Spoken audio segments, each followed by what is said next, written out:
माझ्या बंधू आणि भगिनींनो आणि सज्जनांनो, आज आपण श्रीमद भागवत सार प्रकरण 20 विश्वरूपाची गोष्ट याचे कथन करणार आहे. शुक्र म्हणाले, इंद्राला त्रैलोक्याचे राज्य मिळाले म्हणून त्याला मनातल्या मनात मोठा गर्व वाटत होता. एकदा काय झाले, स्वर्गात इंद्र, सर्व देवता आणि देवर्षी यासह आपल्या सभेत बसलेला होता.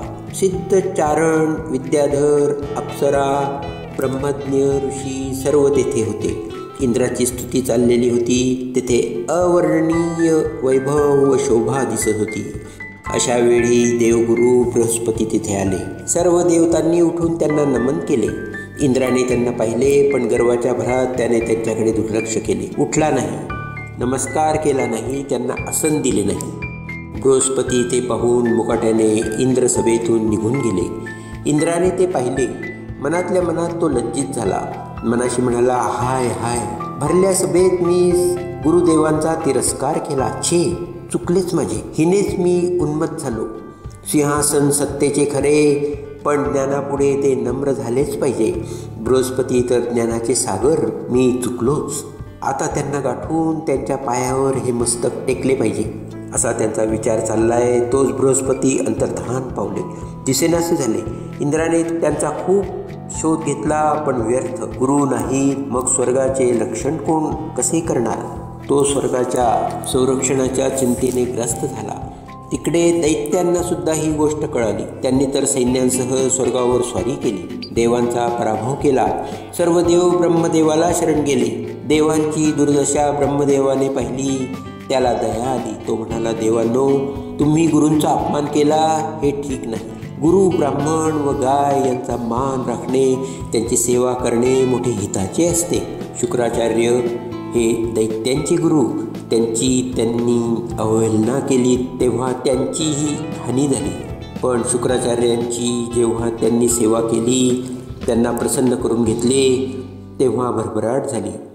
भृगुवंशीयांनी त्यांना सर्व शास्त्रे शिकविलेली आहेत. ते तर ब्रह्मलोकही जिंकून घेतील, तर त्यात नवल नाही. तुम्ही त्वष्ट याचा पुत्र विश्वरूप याची गुरुस्थानी स्थापना करा. तो तपस्वी, संयमी ब्राह्मण आहे, पण त्याच्या मनाचा कल असुरांकडे जास्त आहे. त्याला प्रसन्न करून घ्याल तर ते तुमचे कार्य सफल करतील. देवतांनी या सूचनेवर विचार केला. त्वष्टाचा पुत्र विश्वरूप, त्याला आपला पुरोहित करायचे? ठीक आहे, प्रयत्न करून पाहू. आणि खरोखरच विश्वरूपाकडे जाऊन त्यांनी त्याची स्तुती करून त्याला तशी विनंती केली. आपली दीनता सांगितली, त्याची ज्ञान थोरवी सांगितली. विश्वरूपाने त्यांची विनंती मान्य केली.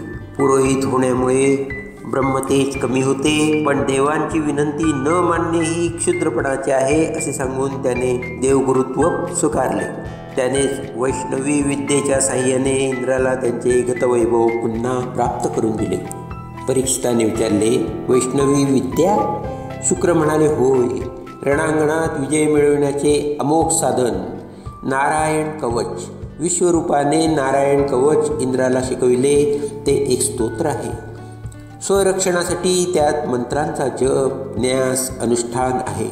विष्णूंच्या विविध रूपांनी विविध काळी स्वतः ते म्हणणाऱ्याचे रक्षण करावे असे आवाहन त्यात आहे. हे कवच ऐकून इंद्राने त्याचे अनुष्ठान केले व असुरांवर विजय मिळवला. पुढे काय झाले? परीक्षिताने विचारले. शुकदेव म्हणाले, विश्वरूप हा देवांचा गुरु झाला, पण त्याचे मन असुरांकडेही ओढगे. त्याला 3 मुखे होती. तो एका तोंडाने अन्न खाई, दुसऱ्याने सोमरस घेई, तर तिसऱ्या तोंडाने मद्य पीत असे. यज्ञात उच्च स्वराने मंत्र म्हणायचा आणि देवतांना उद्देशून आहुती द्यायचा, तर मनातल्या मनात गुप्तपणे मंत्र म्हणून असुरांना आहुती अर्पण करायचा. इंद्राने ते ओळखले. त्याला भय वाटले व क्रोधही आला. त्याने त्वरेने विश्वरूपाची शिरे तोडून टाकली. तिन्ही तोंडे पक्षाच्या रूपाने पुढे राहिली. इंद्राकडून ब्रह्महत्या घडली, पण ती पृथ्वीवरील 4 ठिकाणी अवगुणांच्या रूपाने वाटली गेली. त्वष्टाही तिकडे रागावला. त्याचा मुलगा इंद्राने मारला.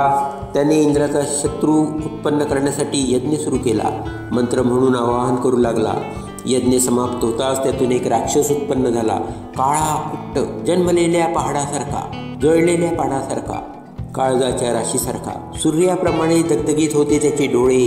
लाल केस, तांब्याच्या तारेसारखे. जांभई दिली तर सारे आभाळ गिळून टाकील असे वाटे. असा तो राक्षस उत्पन्न झाला आणि सर्वत्र हाहाकार माजला. त्याचे नाव वृत्तासूर.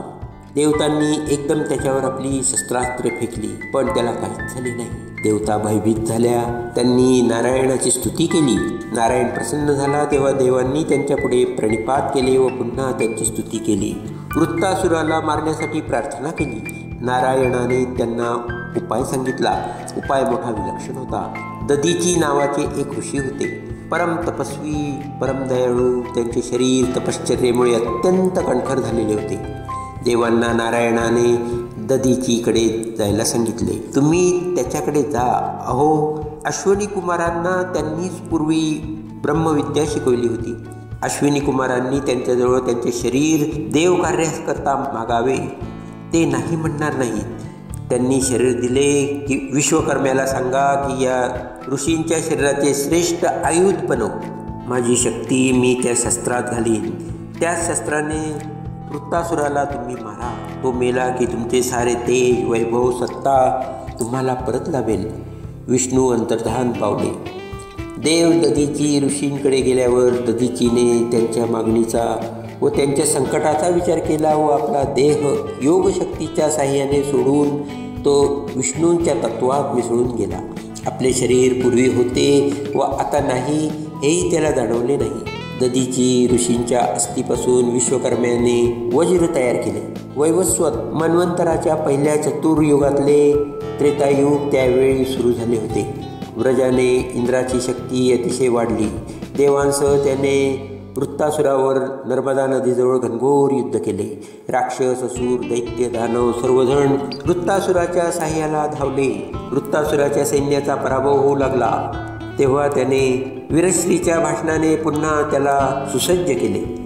इंद्रांची नाना प्रकारे निंदा केली. इंद्रालाच त्याने व्रजाच्या आघाताने आपणाला मारण्याचे आवाहन केले. त्याला इंद्रावर विजय नको होता. त्याला रणात मरण पाहून भगवंताजवळ पुनर्जन्मातही त्या सकल लोकाश्रम परमात्मस्वरूप विष्णूंची भक्ती व त्याच्या भक्तांची सेवा मागून घ्यायची होती.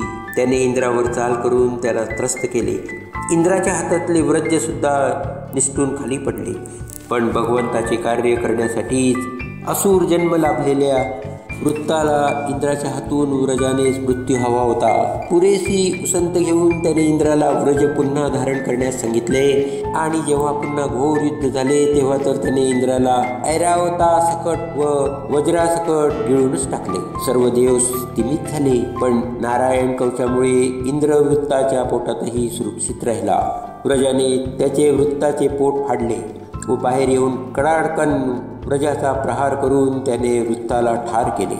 त्यावेळी वृत्तासुराच्या देहातून आत्मज्योती बाहेर पडली. तो सर्व देव पाहत असतानाच ती परमेश्वराच्या दिव्य स्वरूपात विलीन झाली. वृत्तासुर मेला. देवांचे संकट टळले. इंद्राचा शत्रू नष्ट झाला. इंद्राला पुन्हा वैभव प्राप्त झाले. त्रैलोक्य आनंदित झाले. दुदुंबीचा निनाद उठू लागला. इंद्राच्या पराक्रमावर ऋचा रचलेल्या ऋषींनी म्हणण्यास प्रारंभ केला. वेदांत त्या ऋचा अंतर्भूत झाल्या. पण इंद्राला मात्र मुळी सुख झाले नाही. एवढा विजय मिळविला पण त्याचे मन विषण्णच होते. परीक्षिताने विचारले, इंद्राला दुःख करण्याचे कारण काय? शुक्र पुढे म्हणाला, इंद्राने विश्वरूपाला मारले. ती ब्रह्महत्या त्याच्या मनात शल्य होऊन बसली होती. वृत्ताला मारण्यास सुद्धा तो मनापासून तयार नव्हता.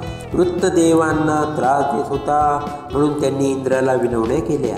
विष्णूंना उपाय विचारला. ददीचीला प्राणत्याग करायला लावले आणि व्रज तयार करून इंद्राला दिले. पण या परंपरेला सुरुवात झाली ती बृहस्पतींच्या इंद्राने सभेत मान ठेवला नाही तेथपासून. वृत्त हाई त्वष्ट्याने मंत्राशक्तीने ब्रह्मविद्येतून उत्पन्न झालेला ब्राह्मणच.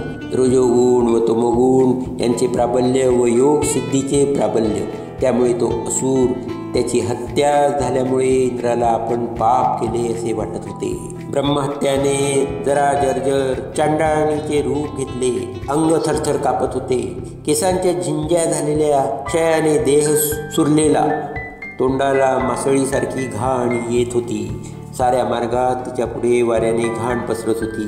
ती इंद्राच्या मागे लागली. ओरडून त्याला हाका मारीत धावू लागली. थांब थांब, मी येते, मला घे, मी तुझीच आहे, तू मला उत्पन्न केलेस, आता कुठे पळतोस, ती ओरडत होती. इंद्र सगळीकडे पळत होता. गिरीशिखरावर गाठले तेथेही ती आली. पूर्व पश्चिमादी साऱ्या दिशांना तो पळाला, पण तिने पाठ सोडली नाही. सरते शेवटी इंद्र मानस सरोवरात एका कमळात शिरला. पाकळ्यातून, केसरातून देठात शिरला. तिथे तो सहस्त्र वर्षे उपाशी राहिला. अग्निदेवाच्या मुखाने हवी ग्रहण करणे तिथे कसे जमणार? अग्नी कमल नालीत कसा पोचणार? तिथे ब्रह्महत्याही पोचू शकत नाही. कमला लक्ष्मीने इंद्राचे रक्षण केले. पूर्वोत्तर दिशेचा अधिपती ईशान्य रुद्र त्याने पापाचा नाश केला. तोपर्यंत नहुष राजा स्वर्गाचे अधिपत्य करीत होता. तो पुढे शापभ्रष्ट झाला व सर्पयोनीत गेला. तेथून त्याची भगवंत चिंतनाने मुक्ती झाली. पण ती कथा वेगळी आहे. आता इंद्रांचे वृत्त आहे. इंद्राला ऋषींनी पुन्हा स्वर्गात आणले. त्यांच्याकडून अश्वमेघ यज्ञ करून घेतला. त्या यज्ञात त्यांनी सर्व देव स्वरूप भगवंताची आराधना केली व त्यामुळे ब्रह्महत्येचे पाप जळून नष्ट झाले. परीक्षित म्हणाला, शुकदेव, ब्रह्महत्या कोणीच करू नये. कोणत्याही कारणाने ब्रह्महत्या घडली तरी महापाप घडते. मग साक्षात इंद्रही त्याच्यातून सुटत नाही. फक्त भगवंतांना शरण गेले तरच त्यातून सुटका होते. हे तर या कथेवरून कळले. देवांच्या कार्यासाठी प्राणार्पण करणाऱ्या दधीची, ऋषींची थोरवी ही अलौकिक खरी. आपल्याकडून वंशाची माहिती पण खूप कळली. आदिदैवी, खगोलशास्त्रीय व आध्यात्मिक दृष्टीने ह्या कथांचे संदर्भही लक्षात आले. पण वृत्तासुराने इंद्राकडून व्रजपाताने रणात मरण्याचीच इच्छा का केली? त्याची आत्मज्योती ब्रह्मरूप का झाली? तो भक्त कसा? इंद्र वृत्त युद्धामागे आणखीन कोणता इतिहास दडला आहे? वृत्ताला ही परमगती का प्राप्त झाली? देव म्हणाले, वृत्तासुराच्या पूर्वजन्माची कथा मी तुला सांगतो, म्हणजे भगवंताची अचिंत्य लीला तुला कळून येईल. सूत शौनकादिकास नैमिषारण्यात जे सर्व कथाकथन करीत होते ते म्हणाले, वृत्ताचा पूर्ववृत्तांत आता शुकदेवांच्या शब्दात मी सांगणार आहे, तो ऐका.